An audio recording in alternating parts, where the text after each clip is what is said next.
આજે ધમધમતા વરસાદમાં આપણી બ્લેક પરીને સરફથી ધોઈ ચમકાવી નાખી અને લાસ્ટમાં ગાડીની મોટી ઘોડી તૂટી ગઈ. અસલામુઅલૈકુમ. આજનો મિનિ 249 સવારમાં ઉઠીને રાબેતા મુજબ પાણી પીધું, ત્યારબાદ દાંતને સાફ સફાઈ કરી અને મારી ફેવરિટ એક્સરસાઇઝ 10 ઉઠક બેઠક અને 10 પુશઅપ કરીને પછી આવ્યો તમારી સામે મોઢું દેખાડવા. પછી હું ગરમા ગરમ નાસ્તો કરવા બેસી ગયો. નાસ્તામાં તો કેસરી ચા અને ગરમા ગરમ ભાખરી તેલ વાળીને પછી લાસ્ટમાં મેડિસિન ખાવી પડી. અચ્છા.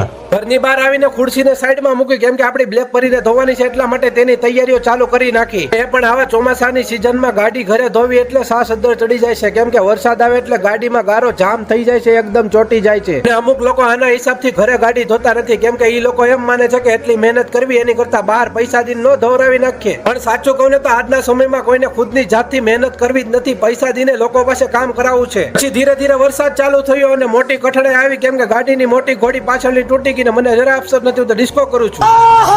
વરસાદ તો અધૂરો વરસીને વયો ગયો, પણ મારે ટાંકાના પાણીથી નાવું પડ્યું ને આ છે આપણી બ્લેક પરી કેવી લાગી રહી છે કોમેન્ટમાં ખાસ જણાવવાનું ભૂલશો નહીં હો. પાછા વરસાદ તો વરસીને વયો ગયો, પણ વધારાનું પાણી મારે ઘરેથી કાઢવું પડ્યું. નાઈ ધોઈને થઈ ગયો રેડી, કેમ કે હવે જવાનું છે જોહરની નમાઝ પડવા માટે મસ્જિદે જાફરે. મસ્જિદે તો આવી ગયો, પણ હુજુ કરવાનું બાકી હતું તો હુજુ બનાવી લીધી, દુઆ પડી લીધી, આવી ગયો મસ્જિદની અંદર ને સફથી કીધું ઊભી. પછી નમાઝ પડીને ઘરની બહાર આવ્યો ને આવી ગયો ઘરે. ઘરે આવો એટલે બધા લોકોને આ કામ કરવાનું ભૂલાય નહીં, સાંભળજો. अस्सलाम वालेकुम वरहमतुल्लाहि वबरकातुहू।